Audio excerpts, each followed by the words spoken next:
Salut, merci à vous, très chers amis internautes de partout où vous êtes branchés à notre fréquence.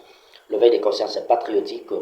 Aujourd'hui, vous savez très bien que le monde entier est en train, bien sûr, de parcourir des moments très très difficiles, très catastrophiques, et dans l'histoire de son existence, en fait. Vous savez très bien que beaucoup de pays, surtout en Afrique, ont perdu, bien sûr, la légitimité du pouvoir de leur territoire. Et aujourd'hui, la souveraineté de tout un peuple est mise en vente et en location. Alors, on se pose des questions. Est-ce que réellement 2025 serait toujours pour nous une année de paix ou soit c'est une année de guerre? Parce que nous savons très bien que les guerres n'ont pas pu exister aujourd'hui. Ça fait plus de 20 siècles, plus de 20 siècles que le monde parcourt bien sûr des temps très difficiles, mais la solution n'a jamais été donnée. Et nous qui vivons bien sûr dans ce monde, nous pensons toujours avoir donné des solutions aux problèmes du monde, et pourtant que nous sommes en train d'enfoncer encore le pin au dos du monde pour que le monde soit bien sûr dans son déclin ou soit dans sa fin. Alors, comme nous vivons ici dans le monde, nous avons tout un terrain, tous, de pouvoir sauver ce monde. Ce monde aujourd'hui est devenu un terrain d'échange de tir, où il y a l'expérimentation des armes qui se fabriquent dans le monde, et c'est contre maintenant son peuple, contre celui qui l'a créé. Parce que nous savons que dans la gestion des conflits, c'est que les communautés internationales et des grandes puissances dans la médiation de la paix partout dans le monde nous enseignent. Il nous fait savoir que dans la médiation, il faut que chaque continent s'organise en fonction de sa superficie et faire en sorte que son peuple puisse quand même retrouver la paix, qui est bien sûr l'unité continentale, afin que le peuple de chaque continent puisse avoir une même culture. Parce qu'il s'agit aujourd'hui d'une colonisation, et c'est que cette colonisation, nous les appelons colonisation culturelle. Ce sont les cultures étrangères qui prennent place, bien sûr, dans des pays où elles ne sont pas, bien sûr, originaires. Vous voyez, par exemple, aujourd'hui, c'est tout le peuple d'Afrique ont opté, bien sûr, de vivre dans la culture des colonisateurs. Chaque pays qui a été, bien sûr, colonisé cherche maintenant à suivre le trace de leurs colonisateurs et dire, nous avons droit à ceci et à cela. Maintenant, il s'agit des agressions, il s'agit bien sûr de l'autorité autour de ce que nous appelons les effets bien sûr de changement de comportement et changement de mentalité. Quand nous savons qu'on a détruit la culture de tout un peuple, il y a un changement parce que la culture, c'est les comportements que doit afficher un peuple vis-à-vis bien sûr de sa nation, vis-à-vis de sa patrie. Alors notre culture, et pourtant que nous avons une culture qui, partout en Afrique, nous allons rencontrer toute cette culture-là. C'est la culture de la démocratie. Pour moi, la culture de la démocratie veut dire tout simplement, c'est la culture de la redevabilité. C'est la culture qui nous donne bien sûr la permission, ou soit la possibilité de vivre libre. Là, on ne parle pas de libertinage, mais on parle de liberté. Les libertés, bien sûr, c'est les droits qui sont bien sûr reconnus à l'homme, bien sûr, d'agir de manière autonome. D'agir de manière autonome, c'est-à-dire que nous sommes libres. C'est-à-dire, la manière dont nous agissons, nous devons bien sûr connaître et comprendre que après nous, il y a aussi quelqu'un d'autre. C'est là où se limitent bien sûr des droits, c'est là où commencent les droits des autres. C'est-à-dire que nous n'allons pas piétiner les droits des autres. Mais quand nous observons aujourd'hui, le monde entier et surtout le pays africain vivent sous l'influence des pays occidentaux. Parce que les occidentaux nous font savoir qu'ils sont civilisés. Alors ils veulent bien sûr nous imposer la culture de la civilisation. Or, aujourd'hui, dans la civilisation, ce que nous avons vu, ce n'est que ce qui détruit l'homme et de ce qui détruit l'humanité. L'homme n'a rien inventé. Tout ce que l'homme a inventé, c'est pour lui détruire lui-même, c'est lui qui l'a inventé, mais Dieu n'a pas créé quelque chose qui peut le détruire. Voilà pourquoi, aujourd'hui, la communauté internationale, les États-Unis, qui est une organisation internationale pour le maintien de la paix dans le monde, où beaucoup de pays sont membres. Mais voyez maintenant, quand il y a des conflits dans tel ou l'autre pays, comment est-ce que les États-Unis interviennent, comment est-ce que les Nations Unies interviennent afin pour arriver à donner solution. Et l'Union européenne, c'est bien sûr une organisation internationale. Bon, je ne peux pas dire internationale parce que la République démocratique du Congo ne fait pas partie des membres de l'Union européenne, le Rwanda ne fait pas partie des membres de l'Union européenne, ils sont les partenaires. Mais maintenant, nous avons l'Union européenne et uniquement pour le pays de l'Europe. C'est-à-dire ça n'a rien à voir, ce n'est même pas international. Si l'Union africaine n'est pas internationale, c'est que l'Union européenne aussi n'est pas internationale. C'est que les Nations Unies aussi n'est pas internationale. Parce que les Nations Unies, l'ONU est comme l'organisation nationale des Nations Unies. Mais également, l'Union européenne est comme l'organisation nationale de l'Europe. C'est-à-dire c'est une organisation continentale. C'est comme l'Union africaine. Mais aujourd'hui, qu'est-ce que nous remarquons? C'est comme si l'Union africaine devient un bébé devant l'Union européenne. Pour que l'Union africaine fonctionne, il faut que l'Union européenne, ou il faut que les Nations unies puissent lui doter des matériels, des salles, des bâtiments, ainsi de suite, des équipements d'administration.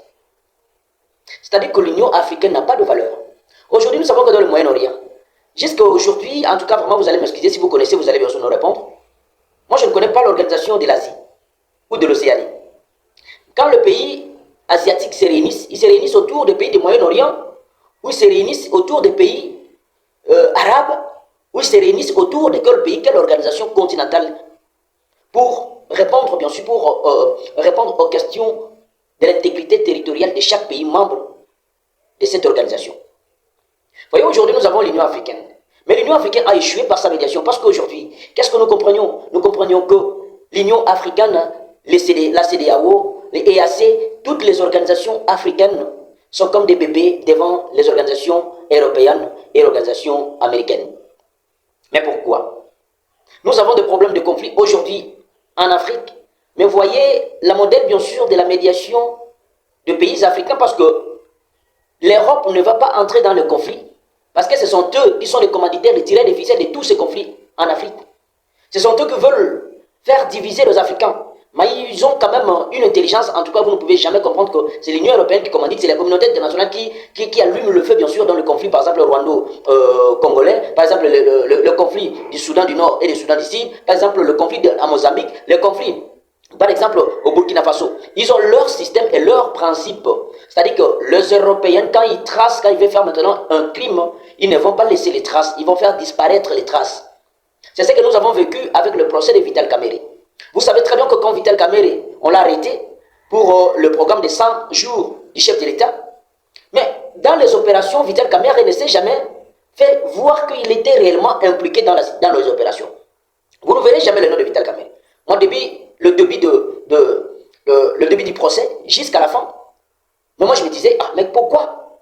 Ils sont en train bien sûr d'acquiler Vital Kamerhe, et pourtant, dans le jugement, je ne sens nulle part où le parti prenante cite le nom de Vital Kamerhe comme auteur des opérations. Et Djamal accepte qu'il avait réussi autant. C'est ce que fait bien sûr l'Union européenne en Afrique. C'est-à-dire ils volent, ils incitent la population, ils incitent les peuples. Maintenant, il fait c'est comme s'ils viennent bien sûr en aide à ces mêmes peuples-là qu'ils sont en train bien sûr de châtier. Alors ces peuples dans la détresse, ils trouvent que non, c'est notre frère qui vient nous aider. C'est notre frère européen qui vient nous aider. Et pourtant, ils viennent bien sûr dans l'arrogance cachée. Leur arrogance est cachée parce que ce sont eux qui nous ont colonisés, qui nous ont appris bien sûr à parler la langue française. Ils l'ont fait plusieurs années au Burkina Faso. Vous voyez qu'aujourd'hui, Burkina Faso devient bien sûr dans le trouble, des dysfonctionnements dans le Burkina Faso. Il y a la Côte d'Ivoire aujourd'hui, même le CEDEAO, qui cherche maintenant à déclencher une guerre contre le Niger, le Mali et tous ces pays qui ont accepté bien sûr de chasser l'homme blanc. Parce que lorsque nous ont dit, lorsque vous avez des problèmes de conflit en Afrique, aujourd'hui le problème de conflit rwando-congolais, qui sont dans la médiation de ces conflits, n'est-ce pas que c'est le Rwanda, c'est le Rwanda plutôt, l'Angola, n'est-ce pas que c'est le Kenya au Nairobi? Parce qu'il n'y a que des accords aujourd'hui dans le conflit de la RDC et le Rwanda. Il n'y a que deux accords. Il y a les accords d'Angola, de Rwanda, et il y a les accords bien sûr de Nairobi, de Kenya. Pourquoi dans le Kenya? Parce que le Kenya, c'est le siège des institutions de l'Union africaine qui traitent les questions de rebelles, des groupes rebelles dans la région. Aujourd'hui, ils sont en train d'avoir peur que cette guerre devienne maintenant une guerre régionale parce qu'ils sont en train de tout éviter. De l'autre côté, quand vous posez la question à Paul Kagame, mais les accusations du président congolais, est-ce que vous acceptez toutes ces accusations parce que même l'Union européenne est en train de vous demander de faire retirer toutes vos troupes dans le sol congolais? Qu'en dites-vous? Mais que répond Paul Kagame? Paul Kagame dit, ben, moi je ne sais pas, je ne suis pas là pour répondre à toutes les questions parce que chaque personne a sa manière d'interpréter les choses. Et si c'est ceux-là qui disent que ils échappent bien sûr à leurs responsabilités, ils cherchent maintenant à prendre leurs responsabilités et à faire confier leurs échecs à d'autres personnes pour dire que ce sont eux-là qui sont en train bien sûr de faire ceci pour que nous faisons ceci. Non. Paul Kagame est en train de nier. Il est en train de le nier. Il dit que le problème de la République démocratique du Congo, c'est avec le 1-23. Et si la RDC veut maintenant trouver la paix, qu'il négocie avec le 1-23, parce que les 1-23 sont des Congolais, selon Paul Kagame. Mais de l'autre côté, avec le président Lorenzo, le président de l'Angola, il dit aussi la même chose. Il nous demande, parce que c'est lui qui est dans la médiation du conflit entre le président Paul Kagame et le président Félix Tshisekedi. C'est Lorenzo qui est dans la médiation. Plusieurs fois, le réseau organise des activités de comment maintenant faire rencontrer le président Félix Tshisekedi et le président rwandais Paul Kagame, afin de les mettre sur la même table, afin de discuter pour trouver la paix, afin qu'il n'y ait pas la guerre, qu'il n'y ait pas le déclenchement de la guerre régionale. Sinon, si déjà la RDC comme elle est touchée aujourd'hui, donc c'est tout un problème pour l'Afrique et pour le monde. Le monde serait même en danger. Alors, quelle est la procédure qui sont en train bien sûr de prendre? Parce que le président angolais est en train de nous dire qu'il est en train de demander au président congolais de faire les dialogues parce que lui aussi avait fait la même chose. De faire les dialogues avec le M23 parce que le M23 sont des Congolais. Parce que nous avons aujourd'hui avec Corneille Nangaa, l'ancien président du central électoral de la République démocratique du Congo. Corneille Nangaa aujourd'hui parce qu'on a confisqué ses biens, on a confisqué ses carrés miniers, il a décidé bien sûr d'aller revendiquer ses droits bien sûr dans la rébellion en s'associant bien sûr avec le M23 pour terroriser maintenant la République démocratique du Congo, pour terroriser son peuple et son propre pays. Ils sont maintenant à Goma. Pourquoi? Mais depuis longtemps, nous on savait très bien que parce qu'on nous a demandé quels sont les accords que le gouvernement congolais a signés avec le 1-23. Mais parce que de l'autre côté, nous sentons que le président Paul Kagame est en train de dire que c'est le gouvernement congolais qui est derrière le FDLR pour terroriser bien sûr le Rwanda. Alors, on est quand même un peu perdu, juste pour comprendre, mais pourquoi c'est là? Mais dans tout le pays du monde, aujourd'hui, que ce soit la France, que ce soit les États-Unis, que ce soit les Nations Unies, la communauté internationale, on nous demande de faire un recours bien sûr au dialogue. Et dans ce dialogue-là, il faut maintenant que toutes les parties prenantes puissent quand même se réunir. Il s'agit bien sûr des confessions religieuses, il s'agit bien sûr des partis politiques, de la société civile, il s'agit bien sûr même des M23 et des AFC, des Corneille Nangaa, puissent prendre part bien sûr à tous ces dialogues, afin pour trouver des solutions avec qui est le retour de la paix dans l'Est de la République démocratique du Congo. Mais ce qui me fait mal, c'est que si aujourd'hui, qu'on arrive bien sûr à mettre en place des stratégies de dialogue et que la République démocratique du Congo acceptait bien sûr de faire les dialogues avec le rebelle, mais quelles seraient bien sûr les exigences de ces mouvements rebelles, parce que les accords d'abord sont occultes jusque-là. Jusqu'à la preuve du contraire, les accords de M23, de ce qu'ils réclament bien sûr au gouvernement congolais, ces accords sont occultes parce que le peuple congolais ne maîtrise rien de tous ces accords-là.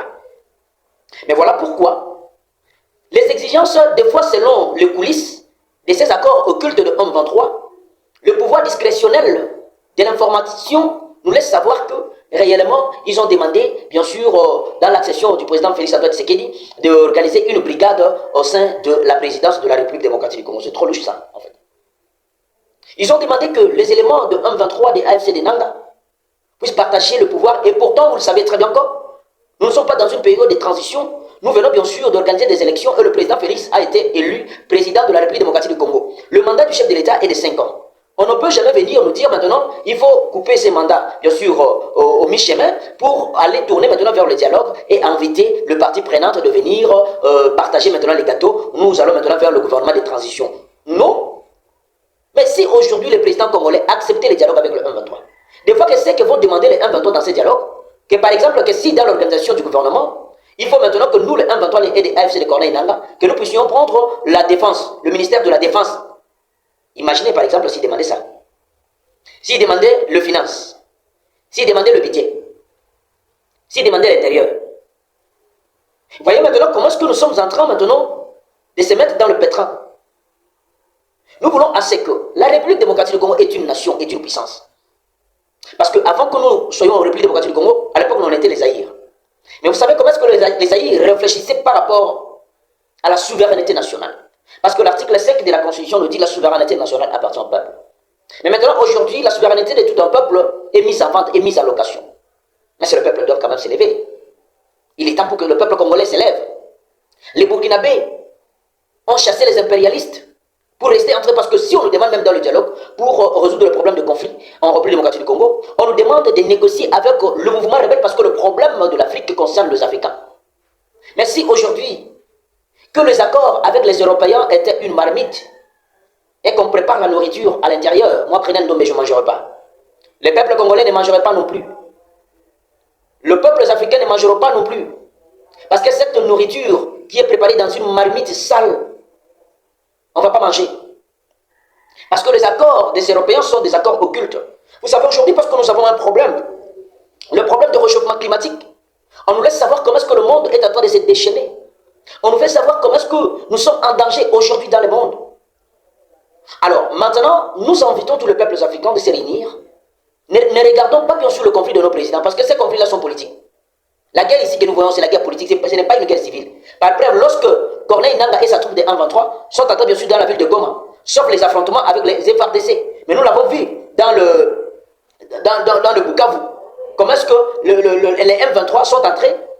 La population est en train d'acclamer. Et cette même population que nous, de l'autre côté, à l'ouest, nous faisons des marches, nous réclamons, mais cette même population acclame. Oui, on ne sait pas, est-ce que par peur des représailles, que la population arrive à acclamer Nangaa et sa bande, bien sûr, pour terroriser la République démocratique du Congo. Si vous voulez maintenant balkaniser le plan de balkanisation en République démocratique du Congo, comment est-ce que la communauté internationale, et aujourd'hui, c'est le ministre des Affaires étrangères de l'Europe, de la Belgique, qui demande à ce qu'on puisse sanctionner le Rwanda. Mais bon, le président Paul Kagame, lui, à son tour, dit, toutes ces accusations, ce sont eux-là qui le pensent, mais moi, je pense que le dialogue, c'est bien, parce qu'il est en train de tout faire pour chercher comment trouver, selon eux, la solution au problème des conflits rwando-congolais, qui va bien sûr déclencher un conflit régional et une guerre régionale, et ça sera maintenant la fin du monde.